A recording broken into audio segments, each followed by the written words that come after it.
देखिएगा ये वाला जो टॉपिक है, देखिएगा नाभिक के चारों ओर वर्ताकार कक्षा में इलेक्ट्रॉन चक्कर काटते हैं, ठीक है। तो उस इलेक्ट्रॉन उस कक्षा की त्रिज्या का मान कितना होगा, इलेक्ट्रॉन की चाल कितनी होगी, ये सब हम गणना कर चुके हैं, ठीक है ना। तो इलेक्ट्रॉन की जो चाल है हमने गणना कर ली थी, ठीक है। तो इलेक्ट्रॉन की चाल का सूत्र और त्रिज्या का सूत्र, ठीक है। तो त्रिज्या का सूत्र तो क्या था, मैं यहाँ पे लिख देता हूं साइड में, ठीक है। तो त्रिज्या का सूत्र क्या था, तो देखिए त्रिज्या का सूत्र तो आपके ये था, त्रिज्या आर बराबर नई का स्क्वायर बटा टोपी का स्क्वायर इंटू कमीज, टोपी का स्क्वायर इंटू कमीज। नहीं मतलब NH, टोपी मतलब 2πe, कमीज मतलब KMZ। और वेग का जो सूत्र था, वेग V, ये क्या था, काजी इंटू टोपी बटा नहीं, काजी इंटू टोपी अपॉन नहीं, ये सूत्र था। काजी मतलब KZE, टोपी मतलब 2πe, नहीं मतलब NH, ठीक है, क्लियर। अब यहां पे देखो इलेक्ट्रॉन यदि आवर्तकाल क्या होता है, ये देखो इलेक्ट्रॉन चक्कर काट रहा है, कंटिन्यू चक्कर काट रहा है, तो एक चक्कर पूरा करने में चली गई दूरी, सॉरी एक चक्कर पूरा करने में जितना समय लगता है वो समय क्या कहलाएगा, आवर्तकाल। तो आवर्तकाल होता ही यही है कि एक चक्कर पूरा करने में, मतलब वृत्ताकार पथ का एक चक्कर पूरा करने में इलेक्ट्रॉन को जितना समय लगता है वो समय क्या कहलाएगा, आवर्तकाल। अच्छा अब समय निकालना है, तो समय बराबर क्या हो गया, दूरी बटा चाल। तो दूरी कितनी होगी, जब ये एक चक्कर पूरा तय करेगा तो दूरी मतलब कितनी हो जाएगी, जितने इसकी परिधि है, मतलब 2πr, और चाल कितनी है उसकी, v, ठीक है। तो आवर्तकाल, तो ये फॉर्मूला बन जाएगा आवर्तकाल T बराबर 2πr अपॉन v। r हो गई त्रिज्या, तो त्रिज्या का सूत्र है त्रिज्या r बराबर देखो नई का स्क्वायर मतलब n square h square, NH का स्क्वायर अपॉन 2πe का स्क्वायर, 2πe का स्क्वायर और कमीज KMZ, ठीक है। एग्जाम में आया तो अब ये मत लिख के है ना, नहीं का स्क्वायर बटा टोपी का स्क्वायर इंटू कमीज, ठीक है। ये याद रखने की एक टेक्निक है, ठीक है, इसलिए इनको साइड में लिखा है। त्रिज्या का ये हो गया सूत्र, ठीक है, मतलब n square h square upon 4π² e square KMZ, ठीक है। और वेग का सूत्र क्या है आपके पास, वेग तो काजी इंटू टोपी बटा नहीं, काजी टोपी अपॉन नहीं, ठीक है। तो ये भी हो गया, देखिएगा 2k pi z, 2k pi z e square upon NH, ये हो गया सूत्र। तो आवर्तकाल का सूत्र क्या हो गया, देखिएगा, तो आवर्तकाल T बराबर हो गया, फॉर्मूले में मान रख दूं मैं 2π और r की जगह वैल्यू रख दो n square h square upon 4π² e square KMZ upon 2k pi z e square upon NH, ठीक है ना। ये तो क्या हो जाएगा, आवर्तकाल का फॉर्मूला T बराबर फिर 2π और n square h square upon 4π² e square KMZ गुणा, उल्टा हो जाएगा ये NH upon 2k pi z e square.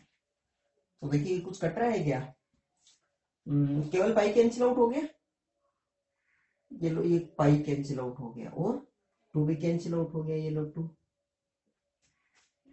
ठीक है ना। तो क्या बन गया, देखिएगा सूत्र T बराबर n cube h cube upon n cube h cube बटा, और यहाँ पे क्या इतना हो गया देखो, तो 4π², ठीक है ना, ये गया ये गया, देखिएगा k स्क्वायर, ये लो k स्क्वायर, देखो z स्क्वायर और m एक ही है n तो, और e की पावर 4, ई स्क्वायर यहाँ पे और एक ई स्क्वायर e की पावर 4, ये हो गया आपके पास। ठीक है, अब इसमें देखो खास बात देखो, ठीक है, देखो इसमें भी बना सकते हैं लेकिन ज्यादा याद रखने से कोई मतलब नहीं है, क्योंकि भाई 3 इसके हैं और तो इनके चक्कर में इतने इंपॉर्टेंट नहीं, इनके चक्कर में जो मेन जो फॉर्मूले हैं फिर वो कंफ्यूजन पैदा हो जाता है। इसलिए बेटर तो यही है, प्रैक्टिस कर लेना, बार बार इसकी प्रैक्टिस कर लेना। 2 पाई आर बटा वी, आर पता है वी पता है, ठीक है, निकाल लेना। ठीक है, और न्यूमेरिकल भी है तो बेटर है कि आपको आवर्तकाल का ये फॉर्मूला लगाओ ही क्यों, आर निकाल लेना, वी निकाल लेना, फिर इसमें मान रख देना। ठीक है, तो देखिएगा, तो टी समानुपाती किसके हो गया वैसे, देखो ऊपर क्या वैल्यू एन, ये अलग हो गया, एच का मान तो फिक्स है, एन चेंज हो सकता है और यहां पर जेड चेंज हो सकता है, तो क्या हो जाएगा N cube upon Z square, ये हो गया आवर्तकाल का फॉर्मूला। क्लियर यहां तक? ठीक है, तो आप लिख लीजिएगा आवर्तकाल, सबसे पहले लिखिए आप आवर्तकाल और उसके अंदर लिखिएगा कि वर्ताकार पथ का एक चक्कर पूरा करने में इलेक्ट्रॉन को लगने वाला समय आवर्तकाल कहलाता है। लिख लीजिए आप, ठीक है, मैं रब कर रहा हूं अब इसको। ठीक है, अब शुरू करते हैं आवृत्ति पहले। ठीक है, रब कर दूं मैं इसको।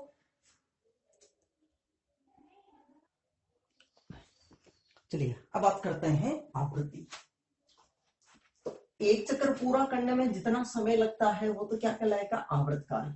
आवृत्ति होती है 1 सेकंड में काटे गए चक्रों की संख्या, 1 सेकंड में काटे गए चक्रों की संख्या। फॉर एग्जाम्पल यहाँ पे देखो, अगर मान लीजिएगा एक चक्कर को पूरा करने में टाइम लगा 0.1 सेकेंड, 0.1 सेकेंड, फिर एक चक्कर, फिर 0.1 सेकेंड, फिर एक चक्कर 0.1 सेकेंड। ठीक है, तो मतलब 8 चक्कर काटेगा तो 0.8 सेकेंड, 9 चक्कर काटा तो 0.9 सेकेंड। अब एक चक्कर और काटेगा तो 0.10 सेकेंड होगा कि 1 सेकेंड हो जाएगा। तो 1 सेकेंड के अंदर, क्योंकि 0.9 के बाद में फिर 0.10 थोड़ी आएगा, 0.10 का मतलब तो 0.1 ही हो गया। ठीक है, तो 1 सेकंड, तो 1 सेकंड में कितने चक्कर काट के 10, तो 1 सेकंड में काटे गए चक्करों की संख्या क्या कहलाएगी, आवृत्ति। ठीक है, तो आप लिख लीजिए आवृत्ति के अंदर 1 सेकंड में काटे गए चक्रों की संख्या आवृत्ति कहलाती है। और आवृत्ति का फॉर्मूला होता है 1/t। यहीं पर देख लो, 1/ आवर्तकाल 0.1 सेकंड था ना, तो मान कितना आ गया 10। ठीक है, तो ये हो गया, तो जो t है उसका उल्टा कर दो। आवृत्ति का फॉर्मूला क्या हो गया, t का उल्टा कर दीजिए, क्या जाएगा 4 पाई स्क्वायर के स्क्वायर, 4 पाई स्क्वायर के square Z square m e की घात 4 upon n cube h square h cube ये आ गया मान। ठीक है, तो फ्रीक्वेंसी भी किस पर डिपेंड कर रही है देखिएगा, Z square upon n cube, इस पर डिपेंड करती है। ठीक है, एक है कोणीय आवृत्ति, कोणीय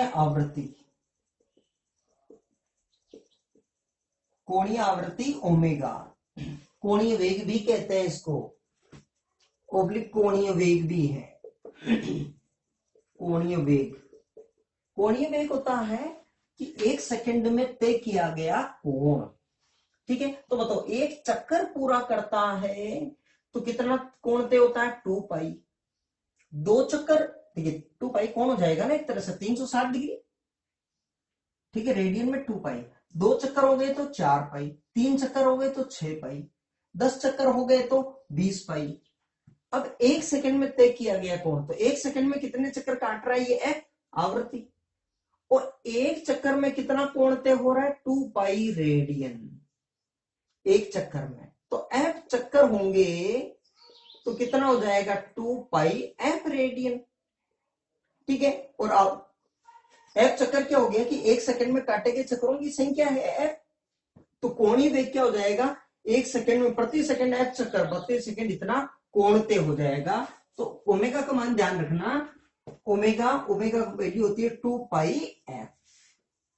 ठीक है, तो एफ की वैल्यू रख दीजिएगा, ये आ जाएगा, तो क्या आ जाएगा देखिए 2 पाई और एफ की जगह वैल्यू रख देता हूं 4 पाई स्क्वायर के square Z square M E की घात 4 upon N cube H cube.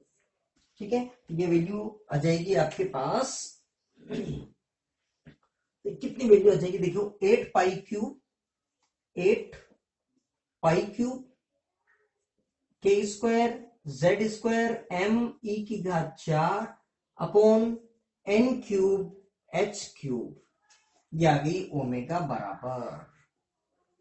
ठीक है, इसका मात्रक होता है रेडियन पर सेकेंड, रेडियन प्रति सेकेंड। ओमेगा भी किस पे डिपेंड करती है, उसी तरह से ओमेगा भी किस पे डिपेंड करती है, Z square upon N cube, Z square upon N cube, इसी पर डिपेंड करता है ओमेगा भी।